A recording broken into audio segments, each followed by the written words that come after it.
রাধে, শুভ সকাল। শুভ সকালের শুভেচ্ছা ও ভালোবাসা জানিয়ে আমার আজকে আরও একটা ছোট্ট ভিডিও নিয়ে চলে আসলাম। আশা করি ভালো লাগবে। ভালো লাগলে লাইক কমেন্ট করে আমার চ্যানেলটিকে সাবস্ক্রাইব করে আমার পাশে থাকবেন। আজকের কাজগুলি অনেকটা বেলা হলে পরে শুরু করলাম, কারণ শুয়েছিলাম। আজকে আর ওঠা হয়নি সকালে। অনেক ঠান্ডা পড়েছে আজকে।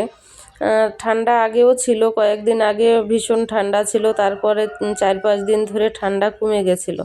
তারপরে আবার এখন আজকের দিনটা ভীষণ ঠান্ডা পড়েছে, যার জন্য সকালবেলা উঠে কোনো জলের কাজ করিনি। আর এদিকে জামা কাপড়গুলি মেশিনে দিয়ে আসবো। ওই পাশে বাসনগুলি রেখেছি, সেই বাসনগুলিও ধুয়ে নিয়ে আসবো। এদিকটা দেখো ছাওয়া পড়ে আছে, যার জন্য ওইখানে আর ধুইলাম না। এখানে বাসন নিয়ে রোদের ভিতর বসে পড়েছি। রোদ দেখো ঝকঝক ঝকঝক করছে। বাসনগুলি সব ধুয়ে ঠুয়ে নিচ্ছি। বাসনগুলি সব পুরাপুরি ধোয়া দেখাইতে গেলে ভিডিওটা আমার শুধু বাসন ধোয়াই দেখান লাগবে। তারপরে চলে গেলাম, গেটটা খুলে ওনারা গেছে ওদিকে ওনাদের কাজে। আমি আবার গেটটা বন্ধ করে দিয়ে যাব স্নান করতে। স্নান করে এসে পূজা টুজা দিয়ে নেব।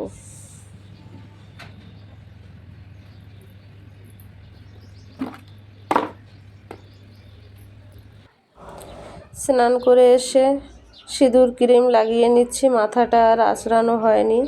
আর পরে একবার অনেকটা বেলা হয়ে গেছে, জলদি জলদি রান্না করতে হবে। ছোট ছেলে আবার চলে আসবে।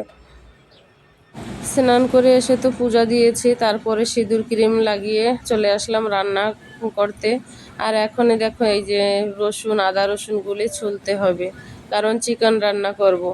আর এখন না এই ছোলাছুলি এগুলি আর করতে ইচ্ছা করে না, পেস্ট মেস্ট করতে ইচ্ছা করে না। কেন কি এখন ওই ডাব্বা কিনতে পাওয়া যায়, সে ডাব্বা, কেনা ডাব্বা নিয়ে আসে, আদা রসুনের পেস্টের কেনা ডাব্বাগুলি নিয়ে আসে। আর ওদিকে আসছে আমার শ্বশুর মশাই বাইরের দিকে, যার জন্য বারবার দেখছিলাম। আর এখানে রান্নাটা বসিয়ে দিয়েছি। রান্না বসিয়ে দিয়ে ডিম আলু সেদ্ধ দিয়েছিলাম, সেই ডিম আলুটা এখন ছুলে নেব। তারপরে ডিম আলুটা ওনার জন্য রান্না করবো, রোশনের বাবার জন্য। উনি তো আবার চিকেন খাবে না, যার জন্য এই 2টা ডিম ছিল, 2টা ডিম আর একটা আলু দিয়ে দিয়েছি। এটাই রান্না করে দেবো। রান্নাঘরে এত পরিমাণে তেল চিপটা, যার জন্য ওইটা লাগিয়ে দিয়েছিলাম, তাই দেখো খুলে পড়ে যাচ্ছে, লাগছে না। তেল তেল তো, যার জন্য লাগছে না। কি করা যাবে এখন? যখন ভিডিও করতে আসি তখনই দেখা পড়ে, আর তখনই মনে পড়ে যে এটাকে একটু ঠিক করে দিতে হবে।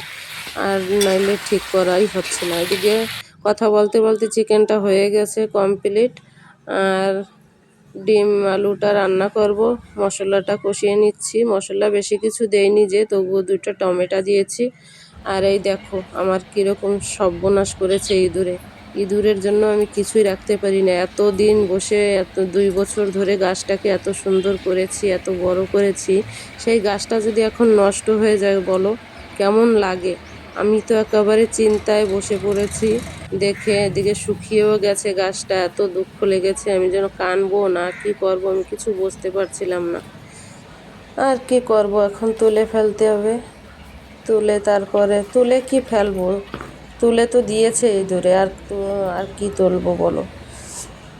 এখন আবার নতুন করে লাগিয়ে দিতে হবে। আবার কবে বড় হবে সেই দিনের অপেক্ষা। ঠিক আছে, ভিডিওটা আর বড় করলাম না। সবাই ভালো থেকো, সুস্থ থেকো, টাটা।